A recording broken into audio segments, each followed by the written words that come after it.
Meus queridos irmãos, a paz do Senhor Jesus, sejam bem-vindos à nossa 13ª aula de subsídio para professores da Escola Bíblica Dominical.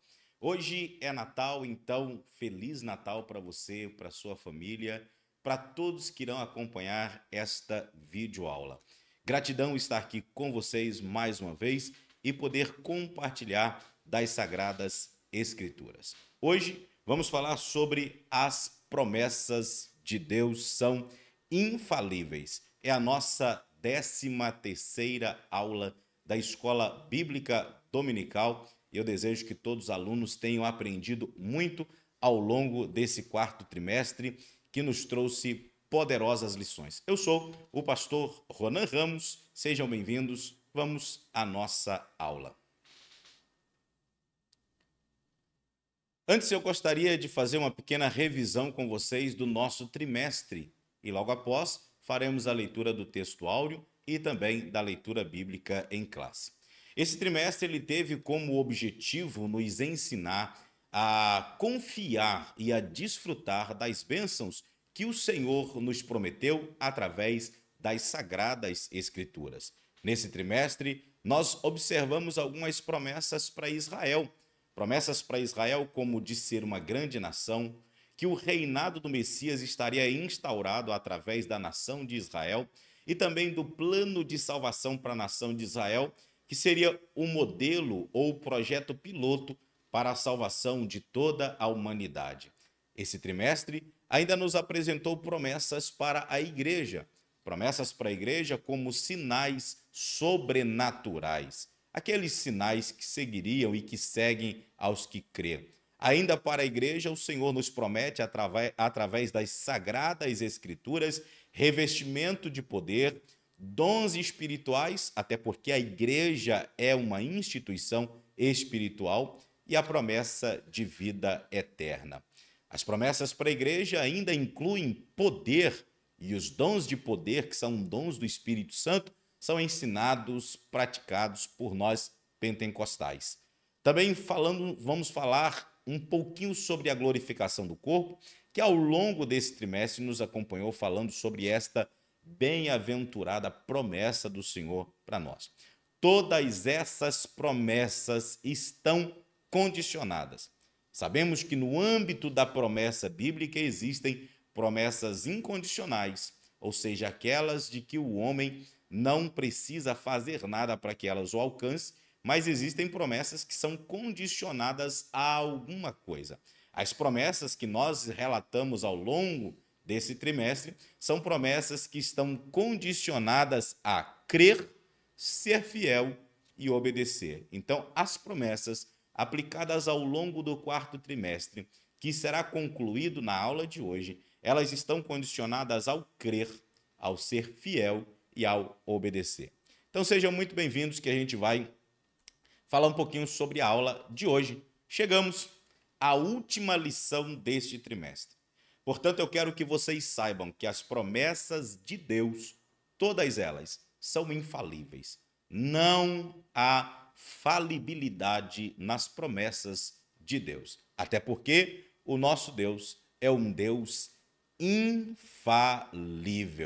Aprendemos nesse trimestre sobre bênçãos que acompanham aqueles que obedecem. Promessa de salvação, promessa de cura divina, promessa de um coração novo, promessa de paz, promessa de que tornaria o coração dos pais aos filhos e dos filhos aos pais, promessas de proteção divina, promessas de provisão, até porque o nosso Deus é o Deus de toda a provisão. Ele sabe onde está todos os recursos para manter a sua obra e os seus filhos. Aprendemos sobre promessa de uma vida abundante e hoje nós vamos falar sobre esta tão grande promessa de Deus que é infalível, ou seja, todas essas promessas que eu acabo de mencionar, elas são infalíveis. Por que essas promessas elas são infalíveis? Porque a Bíblia ela revela atributos exclusivos de Deus que atuam no campo da infalibilidade da promessa de Deus. Quando falamos de atributos de Deus, existem os atributos comunicáveis e os atributos incomunicáveis. Atributos comunicáveis são aqueles que pertencem a Deus, mas que o homem participa. Agora, aqueles atributos incomunicáveis são aqueles que Deus é detentor de todo ele e o homem não possui este atributo. Dentre eles, onipotência, onipresença e onisciência. Conhecidíssimo de cada um de nós, são atributos que revelam um Deus soberano que também é imutável e infalível. Imutável e infalível. Com base nisso, vamos ao texto áureo da nossa lição, que está registrado no livro de Números, capítulo 23 e versículo 19, e você pode acompanhar comigo na sua lição da escola bíblica que você tem, ou até mesmo aí na tela do seu televisor, do seu smartphone, do seu tablet, onde você estiver acompanhando essa aula. Números 23, versículo 19, está escrito assim: Deus não é homem para que minta, nem filho do homem para que se arrependa. Porventura diria ele e não o faria? Ou falaria e não o confirmaria? Esta é a promessa do Senhor nosso Deus. Esta é a personalidade do nosso Deus imutável e infalível. Ele não é o homem para mentir. Ele não é o filho do homem para se arrepender. O que ele diz, ele confirma. O que ele promete, ele cumpre. Porque isso está relacionado sobre quem Deus é. Deus é imutável. Deus, ele é infalível.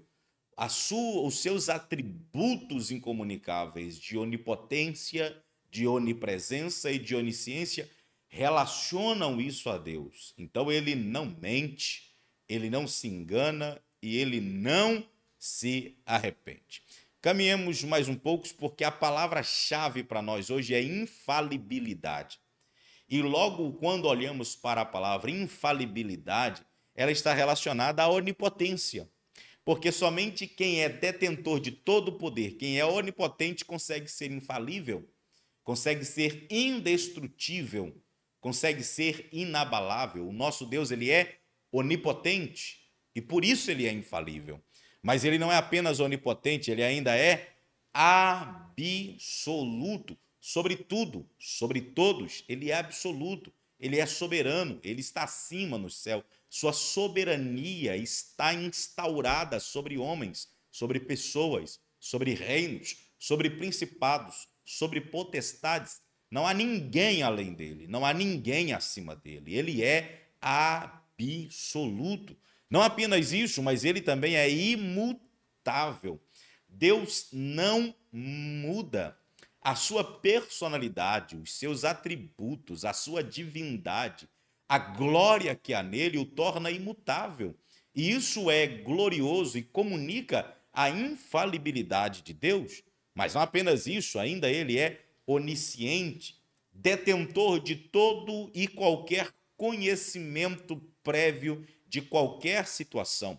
O que a ciência descobrirá no dia de amanhã, Deus já tem em sua consciência, Deus já tem em sua memória. Por isso ele é infalível, porque nada o pega de surpresa. A sua onipresença o coloca presente em cada lugar, o coloca presente em cada região, seja no cosmos, ou seja na terra, ou seja nos oceanos. Deus está presente em todos os lugares. Sua onipotência, onisciência, onipresença. O fato dele ser absoluto e imutável o torna infalível. E a palavra-chave desta aula de hoje é infalibilidade, tá bom? Deus, ele é infalível. O Salmo 102, versículo 11 e versículo 12 descreve um contraste entre Deus e a criação. Coloca um paralelo entre Deus e a criação. Salmo de número 102, verso 11 e o verso 12, eu gostaria de ler com você, você pode me acompanhar, porque está escrito: os meus dias são como a sombra que declina, e como a erva me vou secando, mas tu, Senhor, permanecerá para sempre. O salmista, ele compreende a vulnerabilidade humana. O salmista, ele compreende e faz esta correlação em quem é o ser humano e quem é o Deus, como é a criação e como é o Criador. E observe que quando ele fala sobre a criação, ele diz que o tempo passa, porque a criação, tudo que foi criado um dia passará. É como a erva que pela manhã ela está verdejante, mas à tarde ela já murchou. Tudo que foi criado envelhece, logo perde os seus traços de juventude e não existe nenhum mecanismo para rejuvenescer ninguém. Tudo que foi criado um dia mudará. Mas quando falamos do Criador, ele é imutável. Ele não passa. Suas palavras estão também correlacionadas a ele, não passam. Suas promessas, que também atuam dentro da palavra revelada de Deus, não passa. Logo, ele é imutável. Ele não muda, ele não envelhece, ele não passará, porque ele é de eternidade em eternidade. Deus é infalível. E a imutabilidade de Deus mostra que ele é infalível. Sua palavra é infalível, suas promessas, suas promessas, tanto no singular quanto no plural, são infalíveis. Independente da promessa, se ela veio da boca de Deus, da voz de Deus, ela é infalível. Existem promessas contidas dentro do campo da nossa personalidade própria ou que foi atribuído a nós como indivíduo, que no tempo certo, se foi Deus que prometeu, se cumprirá. Mas com base nas lições do quarto trimestre, existem promessas que estão na palavra de Deus e essas, por sua vez, também são infalíveis. Logo, entendemos que todas as promessas contidas na Bíblia, que é a palavra de Deus, são infalíveis. Porque Deus é infalível, sua palavra é infalível, logo as promessas contidas na sua palavra também são infalíveis. Existem algumas pessoas que pensam que as promessas de Deus são infalíveis porque um dia foi lançada uma promessa para ele como pessoa, como indivíduo, no particular, que não tinha respaldo bíblico e essa promessa não cumpriu, então ele atribui culpa a Deus, mas a culpa não é de Deus. A culpa, muito provavelmente, foi do profeta que sentiu-se usado por Deus quando de fato não era usado e fez uma promessa que Deus nunca fez, falou algo que Deus nunca mandou falar. Não se frustre com este tipo de acontecimento. Mas as promessas bíblicas que estão na palavra de Deus, elas estão se cumprindo dia após dia. Vamos mais um pouco sobre esse Deus infalível. Uma pergunta que a gente ouve sempre é: por que o Senhor ainda não retornou para buscar o seu povo como ele prometeu? Veja bem, as pessoas, vez ou outra, se perguntam, ateus, céticos, aqueles que não creem, perguntam: mas vocês falam deste Deus, que as suas promessas são infalíveis, ele prometeu que voltaria para buscar vocês, mas até hoje não voltou. E aí? Por que o Senhor não retornou para buscar o povo como prometido? Será por quê? Falha na promessa? Ele falhou em prometer que voltaria, que retornaria para nos buscar e até hoje não veio? Será se ele falhou? Será se Deus se esqueceu da promessa? O mundo está em caos. As notícias todos os dias são catastróficas. O cenário que nós estamos vendo é um cenário de destruição em massa. E talvez na concepção de alguns, e até mesmo na nossa, a gente fala: Deus já podia ter voltado para buscar o seu povo há muito tempo. Jesus já podia ter arrebatado a igreja há muito tempo. Por que ele não voltou? Será se é falha na promessa? Será se essa promessa é falível? Claro que não. Por que então que ele não voltou? Primeiro, por causa da longanimidade de Deus. Ele é longânimo, mas não apenas longânimo, é por causa da bondade de Deus. Um Deus longânimo e bom não retornou ainda porque ele deseja que todos se salvem. E a promessa da sua vinda, ela é infalível. Mas este fato de talvez na nossa percepção humana acreditar que Deus está demorando, tardando, é porque ele está dando tempo para que a humanidade se arrependa. Para que você que talvez está me assistindo e ainda não se arrependeu, Deus está te dando um tempo. A longanimidade, a bondade de Deus o faz retardar a sua promessa, ou seja, ele não voltou ainda exatamente para que você e outros tenham uma oportunidade de se arrepender e quando ele voltar, eu e você estejamos o esperando. Então não é falha na promessa, é longanimidade, é bondade. Deus não mente, nem se arrepende. Números 23, 19, como já está aí na sua tela, Deus não é homem para que minta, nem filho do homem para que se arrependa. Porventura diria ele, não faria, ou falaria e não confirmaria. É o texto áureo da nossa lição. Deus não mente. Deus não se arrepende. Isso está relacionado à sua personalidade infalível.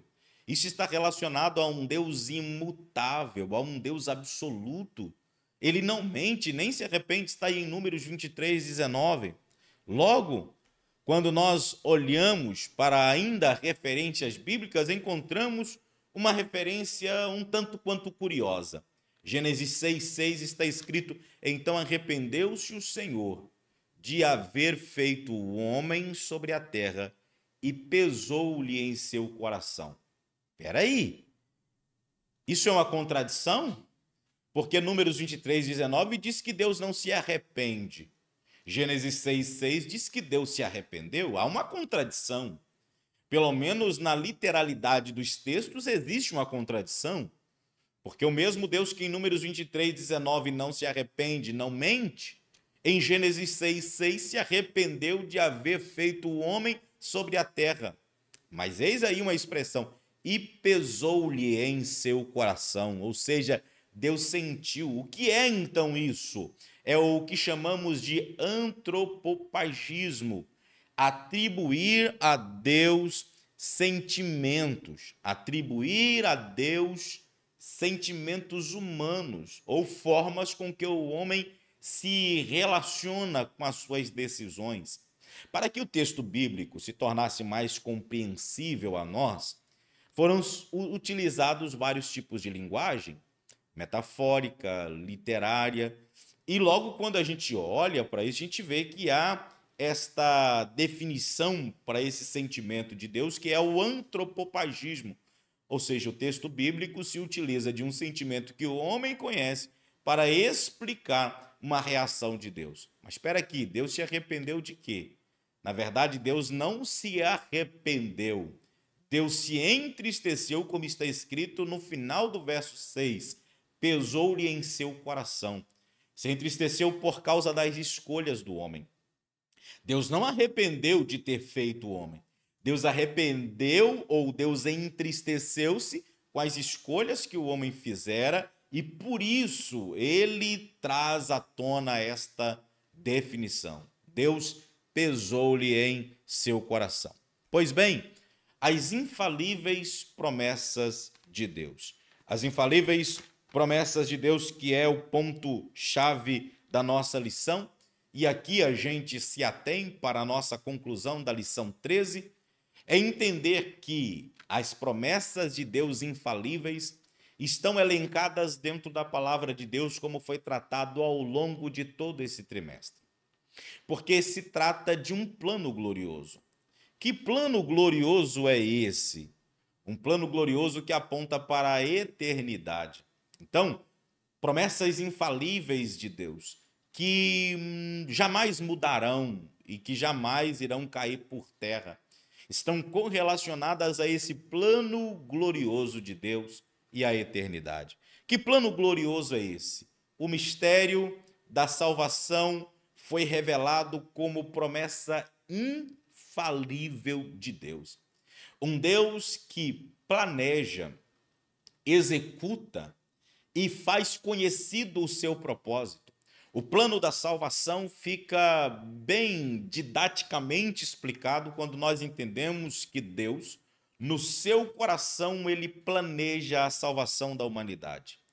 Através do seu Filho Jesus, ele executa, e através do Espírito Santo, ele convence o homem do pecado, do juízo, da justiça e conduz o homem ao arrependimento, que através do crer, ele acessa essa promessa do plano glorioso da salvação, torna-se participante do plano glorioso da salvação, que é uma promessa bendita de Deus. Essa promessa, ela está relacionada ao que Deus pensa sobre a humanidade. Jeremias descreve sobre isso e ele diz que Deus tem pensamentos melhores que os nossos. Quando nós olhamos para o ponto central da Bíblia Sagrada ou para o texto áureo da Bíblia Sagrada, é João 3,16. Deus amou o mundo de tal maneira. E por amar o mundo de tal maneira, ele planeja, ele faz esse projeto ou essa promessa tão infalível e grandiosa que é a promessa da salvação ou o plano glorioso. É tão glorioso que é consumado em Cristo, mas foi projetado no Éden. Como a própria Bíblia descreve a respeito disso, o plano da salvação ele não é projetado quando a humanidade peca. Ele é projetado antes até mesmo do primeiro pecado, que é o de Adão. Porque a Bíblia diz que o Cordeiro já foi morto desde a fundação do mundo. Ou seja, o plano glorioso de salvação já estava pronto antes que o homem pecasse, porque a onisciência de Deus já traz nesta concepção de que Deus sabia de que rumo a humanidade tomaria, e por isso ele cria uma rota de escape, uma rota alternativa, que é o plano de salvação por onde o homem passa. Para quê? Para que ele consiga acessar o plano ou a promessa gloriosa da eternidade. Veja bem, nós somos criados para andar e viver na presença de Deus eternamente e experimentando a glorificação do corpo. Olha que coisa linda! O Deus que nós servimos, ele é eterno, imutável, ele é absoluto, onipresente, onipotente e onisciente. E isso está relacionado ao seu crivo de eternidade. Ele é de eternidade a eternidade. O que é eternidade? Aquilo que não tem começo e aquilo que não tem fim. Deus está dentro deste tempo de eternidade. E ele nos criou para viver com ele dentro desse tempo de eternidade. Fomos criados para andar e viver na presença dele. Só nesta vida? Não. Além desta vida. Paulo escreve, ele diz que se nós esperamos em Deus apenas nesta vida, nós somos os mais miseráveis dentre os homens. Por quê? Porque tem uma promessa de vida eterna. Então, escolher desfrutar de bênçãos de Deus apenas neste período terreno é medíocre demais. Precisamos pensar na eternidade, na vida eterna que está com Cristo e é uma promessa infalível que pode ser acessada através daqueles que creem, que são fiéis e que são obedientes.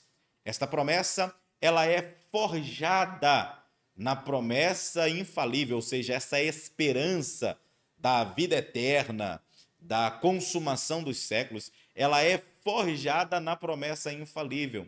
Por isso que nós esperamos, e esperamos com paciência. Esperamos por quê? Porque nós sabemos do plano glorioso e da vida eterna que nos está reservando. Olha o que Paulo escreve em 1 Coríntios 13, 12, como está aí para vocês. Porque agora nós vemos por espelho, em enigma, mas então veremos face a face. Agora conheço em parte, mas então conhecerei como também sou conhecido. Paulo está falando sobre esta promessa de eternidade, sobre corpo glorificado, sobre conhecer a Jesus como ele realmente é. Veja bem, os discípulos que caminharam com Jesus o conheceram com os seus traços fisionômicos da época e do tempo que ele viveu. viram a sua pele ser marcada pelo sol, as rugas talvez aparecer, por mais que ele tenha vivido apenas 30 e poucos anos de vida e fora crucificado, mas eles viram Jesus envelhecer e os seus traços ir mudando. Mas nós e os discípulos também, claro, o veremos como ele de fato é. Nós contemplamos Deus hoje através das Escrituras, segundo as visões de João no Apocalipse, segundo o que a Bíblia descreve sobre ele, como descreve lá no livro do profeta Isaías, mas neste plano glorioso, na eternidade, nós o conheceremos como ele é, o veremos face a face. E não apenas isso, todas as promessas do Senhor concernente à vida eterna serão vislumbradas para nós neste grande dia. Veja se não é uma promessa maravilhosa e gloriosa. Se nós olharmos para isso dia após dia, nós estamos vendo as promessas de Deus se cumprirem. E se cumprirem num tempo oportuno, ainda resta-nos esta bem-aventurada esperança da glorificação do corpo, que é o que está escrito na carta de Paulo aos Tessalonicenses. Onde diz que isso que é mortal se revestirá da imortalidade, isso que é corruptível se revestirá da incorruptibilidade. Então dirá: tragada foi a morte pela vitória. Onde está a morte, o teu aguilhão? Porque o aguilhão da morte é o pecado. Mas graças a Deus que nos dá vitória por Cristo Jesus, o nosso Senhor. Essas promessas que foram mencionadas, querido irmão, são infalíveis. Amigo professor que irá lecionar no domingo na sua classe, deixe evidente, coloque dentro da mente e do coração dos nossos alunos da Escola Bíblica Dominical que as promessas de Deus não mudam, que as promessas de Deus são absolutas, são verdades concretas e que se cumprem vez após outra. Se tardar, espera, porque o que há de vir virá no tempo oportuno de Deus. E nós cremos, e por isso esperamos de forma fiel, obedecendo a palavra de Deus, para assim desfrutar dessas bênçãos. Queridos, concluo aqui a minha participação nesse trimestre, com esta última aula do nosso trimestre, dizendo para vocês que o nosso Deus é fiel para cumprir as suas infalíveis promessas.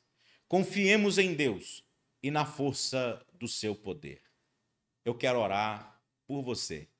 Senhor Jesus, eu oro nesse momento com meu querido irmão, aluno, professor da Escola Bíblica Dominical, que irá à frente da classe nesse domingo ensiná-los sobre as promessas infalíveis do Senhor.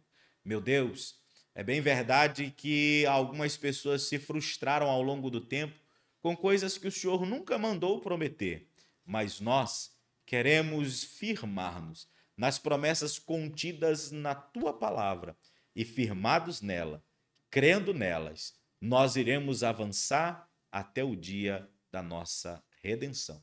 Obrigado, meu Deus, em nome de Jesus. Meu irmão, muito obrigado. Deus te abençoe. Feliz Natal, próspero Ano Novo. Que Deus os abençoe.